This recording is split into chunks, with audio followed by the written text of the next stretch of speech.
the one that was eluding us because we had become too tight in our approach. Perhaps the idea for the watery sounds in Das Rheingold had stirred before in different forms in Wagner's brain as he strained to find the right opening. Only by giving up the chase and falling asleep in the woods was he able to access his unconscious mind and allow an idea that had been brewing there to surface by way of a dream.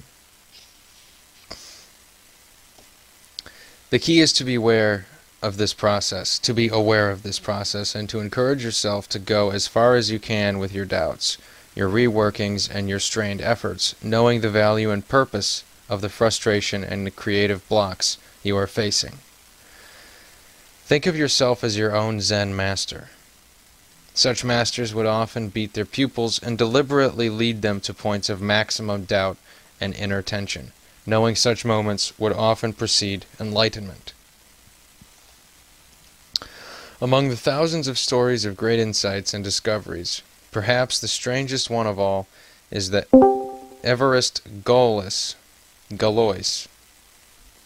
a promising student of mathematics in France who in his teens revealed exceptional brilliance in algebra. In 1831, at the age of 20, he became embroiled in a quarrel over a woman, which resulted in his being challenged to a duel. The night before the duel, certain he was going to die, Galois sat down and tried to summarize all of the ideas on algebraic equations that had been troubling him for several years. Suddenly, the ideas flowed, and even new ones came to him. He wrote all night and at a feverish pitch. The next day, he had foreseen he died in the duel, but in the ensuing years in his notes were read and published, leading to a complete The next day, as he had foreseen, he died in the duel. But in the ensuing years his notes were read and published, leading to a complete revolution in higher algebra. Some of his scribbled notes indicated directions in mathematics that were so far ahead of his time it was hard to fathom where they came from. This is a somewhat extreme example, but the story reveals something elemental about the need for tension. The feeling that we have endless time to complete our work has an insidious and debilitating effect on our minds. Our attention and thoughts become diffused. Our lack of intensity makes it hard for the brain to jolt into a higher gear. The connections do not occur. For this purpose you must always try to work with deadliness, whether real or manufactured. Faced with the slenderest amount of time to reach the end, the mind rises to the level you require. Ideas crowd upon one another. You don't have the luxury of feeling frustrated.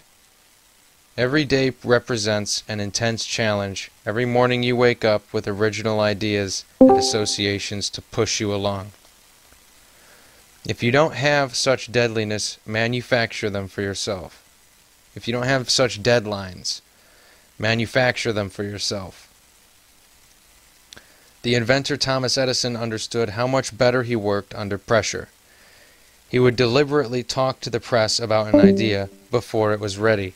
This would create some publicity and excitement in the public as to the possibilities of the proposed invention.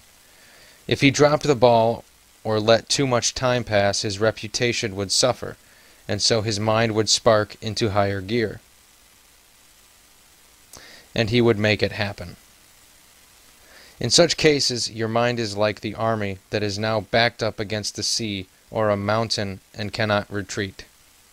Sensing the proximity of death, it will fight even harder than ever. Emotional pitfalls.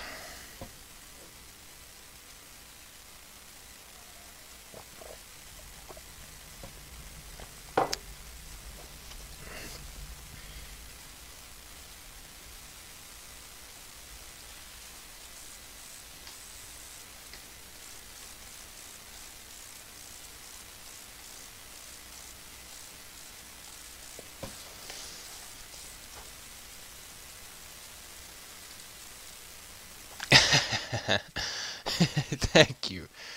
No problem. No problem. No problem.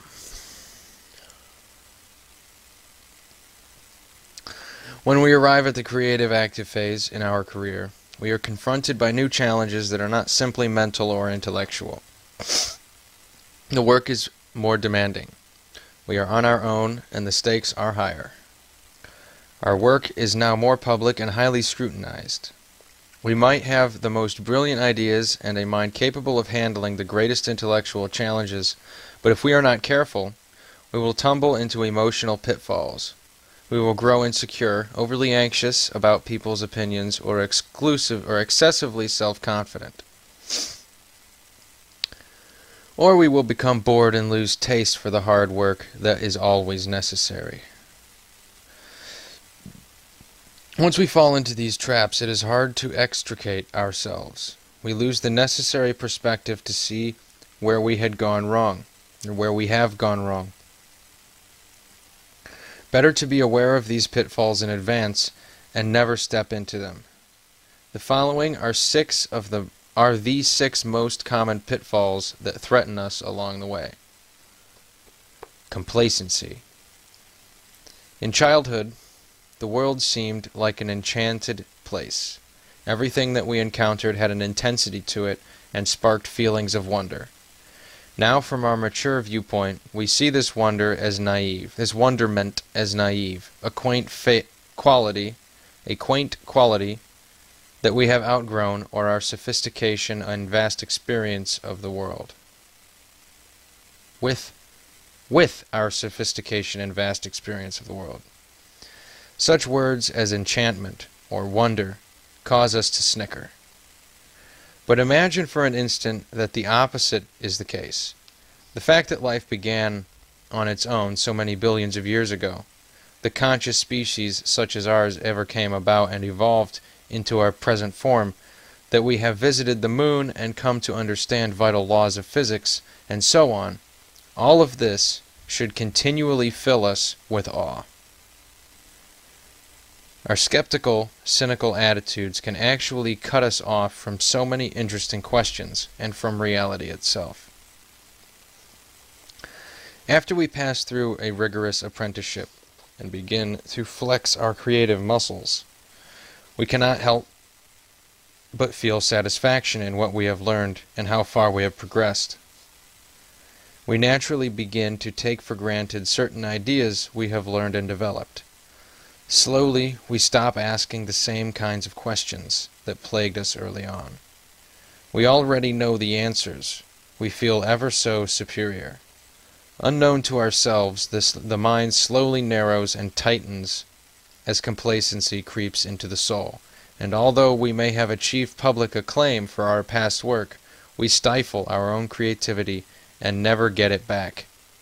Fight this downhill tendency as much as you can by upholding the value of active wonder. Constantly remind yourself of how little you truly know, and of how mysterious the world remains. Conservatism. If you gain any kind of attention or success for your work in this phase, you face the great danger of creeping conservatism. This danger comes in several forms. You begin to fall in love with the ideas and strategies that worked for you in the past. Why risk changing your style in midstream or adapting a new approach to your work? Better to stick to the tried and true. You also have a reputation to protect. Better to not say or do anything that might rock the boat.